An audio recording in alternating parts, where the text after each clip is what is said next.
So like I said, I wanted to give a little bit of backstory on this project and what I've done up to now.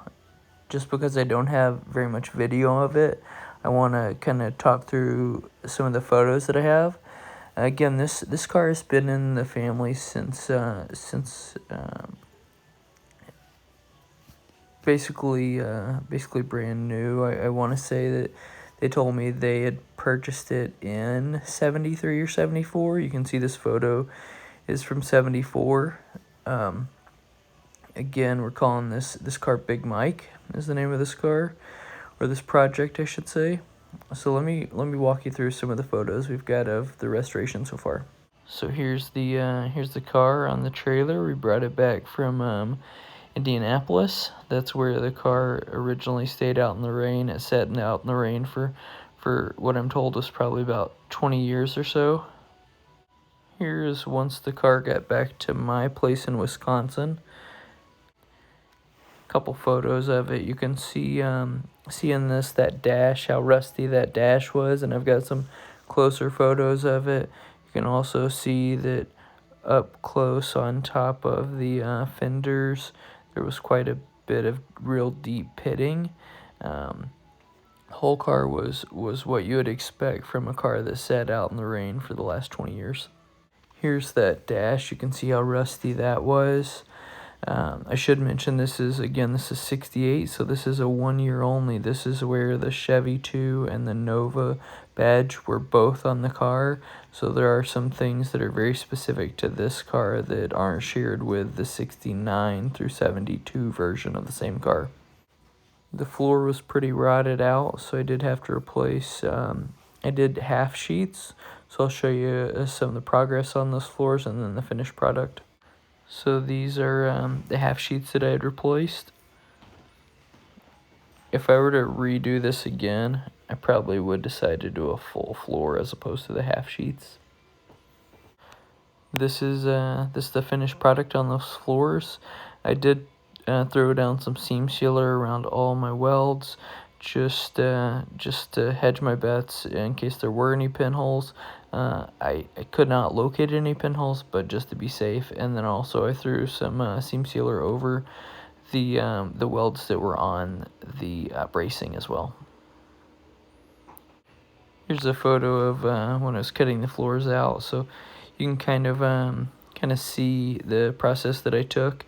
I'll be honest, actually, Fitzy's fabrication channel is the video that I watched in preparation for doing these floor pieces. He has a video on this exact replacement, so it came in pretty handy, kind of being able to plan out my attack there for replacing these floor pieces. Here's the other side of that floor. You can see kind of the extent of that rot. Some photos of that steering wheel. You know, I'm not huge into restoration stuff, but did want to kind of share. This is this car. The reason I've kind of got into the specific restoration stuff as opposed to just make it fun and drive it is because this car is kind of a family heirloom and we want to make it correct. So I think this steering wheel is actually I think they call it RPO N30. But kind of a cool option. I didn't want to replace it with an aftermarket. I wanted to restore this, so I actually restored the steering wheel, and I'll show some photos of that here in a little bit. So here's my dash repair photos. You can see up towards the front of that dash how rotted it was. Again, I'm just doing flux core welding. I think my welds are getting pretty good, and I think I'm able to perform pretty good repairs. I'll show a completed picture of that repair. I will mention this dash is seen once the windshield is in, so I also did run a very slight amount of glazing over the top of my welds after they were completed. Next, I wanted to show the rot that was in the rear windshield area of the quarter panel. Whenever we first got the car, they'd siliconed over this. People do that so often, and it really causes probably more damage than it helps. Then here, that same area is with the trim removed and with the trunk open. You can see how bad the quarter panel was, and also that rear filler panel where where it attaches to the quarter panel. You can see how bad that it was as well. Despite the rest of the rust, the trunk is actually savable, so just did a few patches in the trunk. Otherwise, it was in real good shape. Here's the quarter panel all cut off. You can see the damage to that outer wheelhouse and also to the flange area where the quarter attaches by the rear window. Here's my repair at that flange area. And at that outer wheelhouse, I just cut it off. Mr. Fireman did a video. If you haven't seen his channel, definitely go check that out. He does amazing work. But he did a video on replacing these outer wheelhouses and really saving a lot of time on the job. And instead of replacing the entire flange, just welding to the existing flange. So that's exactly what I did here. Here's my repair at the trunk drop-off. Just that corner was really the only patch that needed to be made. So this is just a patch that I just made up real quick in my vise and on my workbench. This is that filler panel behind the package tray. This is after it's removed and all cleaned up. Sprayed acid etch all inside that quarter panel area. And then just POR over that acid etch just to seal it up real good and kind of give it a nice coating inside there. And then just starting to attach that outer wheelhouse there. Like I said, this is all done over winter, so this is the AMD order for the quarter panel. Then here's some of the first fitment of the quarter panel. It fit pretty good right out of the box. Just a few adjustments to be made. Then pretty much same thing on the other side. Same repairs, same quarter panel replacement.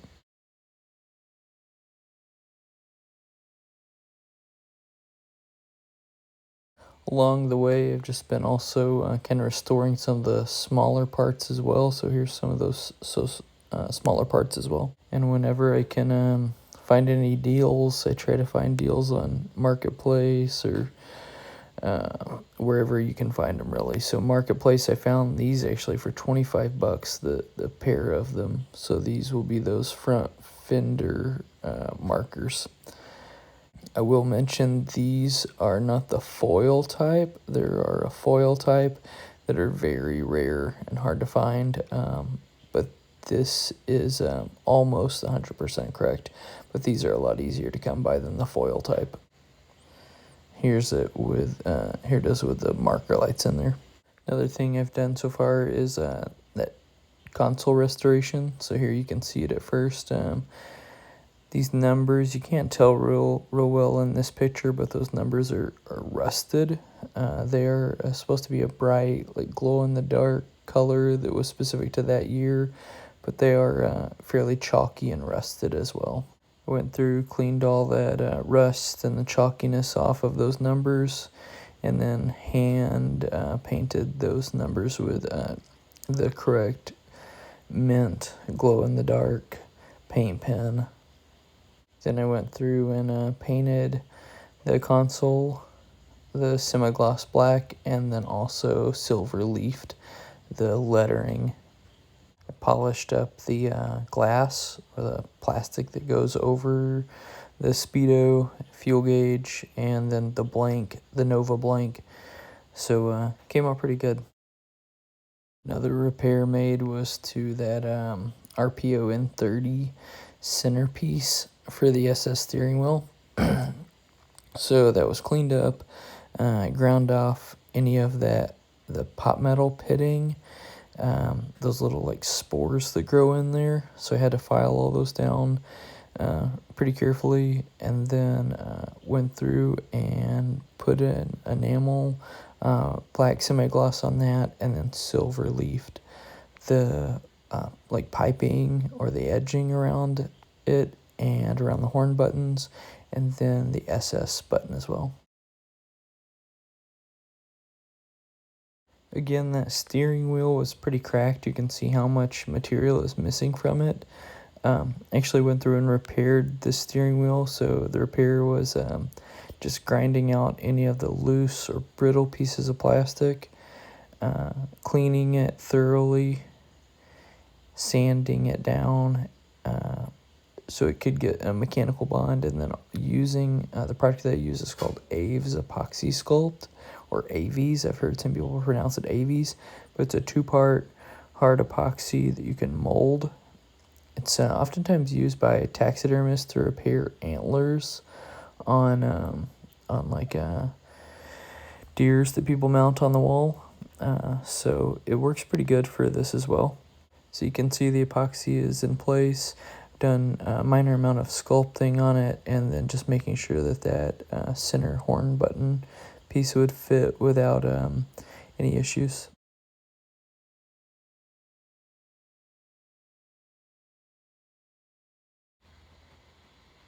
Here's the back of that steering wheel, the front of it. Here's a close-up. And then here's a good before picture. A few other things. Here's ashtray.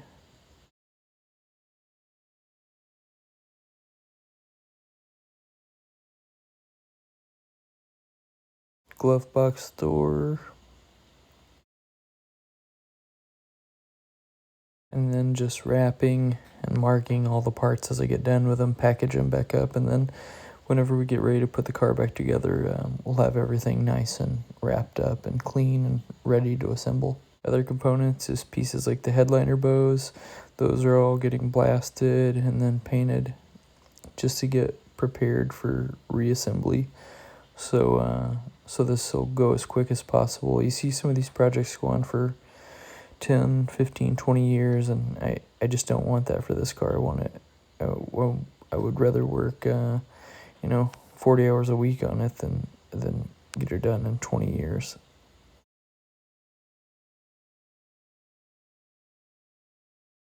And then also, whenever I pulled that engine apart on the top end just to get it unseized, I found it really was just stuck in one cylinder. I tried soaking it for a week or so in ATF. That didn't work. I tried prying as much as I felt comfortable at the flywheel, and tried turning at the crank, and it was just too far seized. So I popped the heads off and just started tapping the pistons and trying to get it freed up, working back and forth, just going as slow as possible. Came freed up pretty quickly, but had to take the heads off.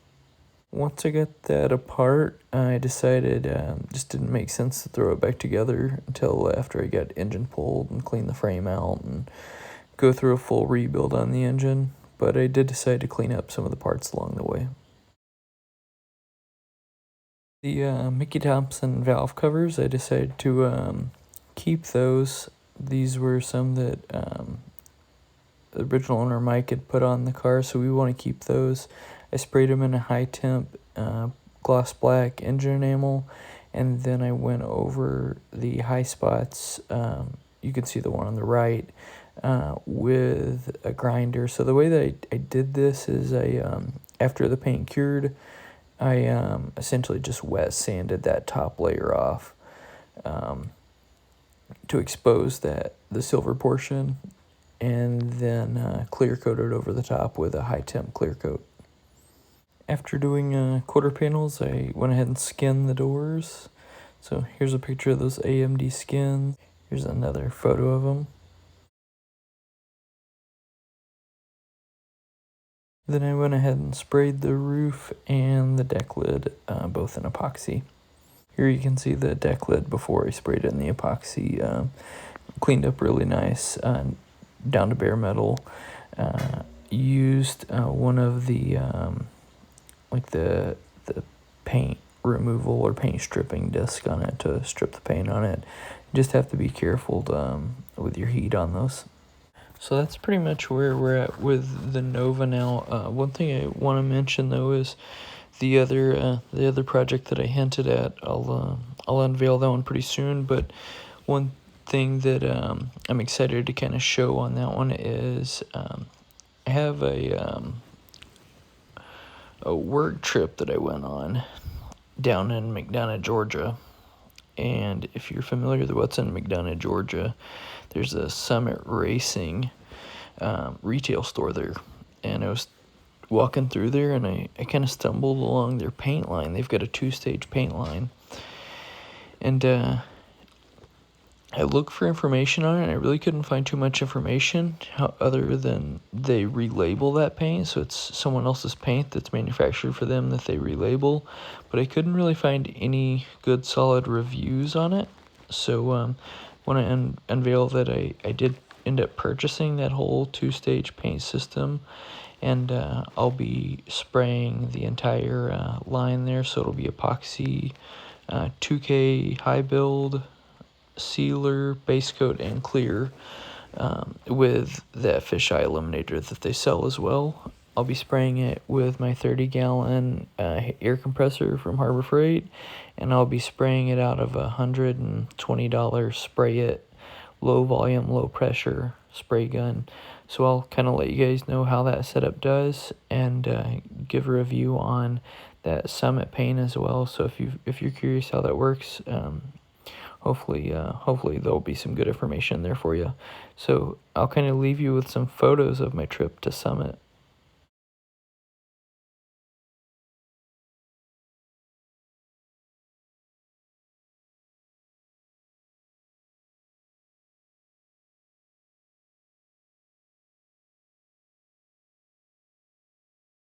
And then just last week, I was actually in Texas for another work trip, and I was fairly close by the Summit location down in the Dallas-Fort Worth area, so I swung by there as well. So here's some photos from that as well.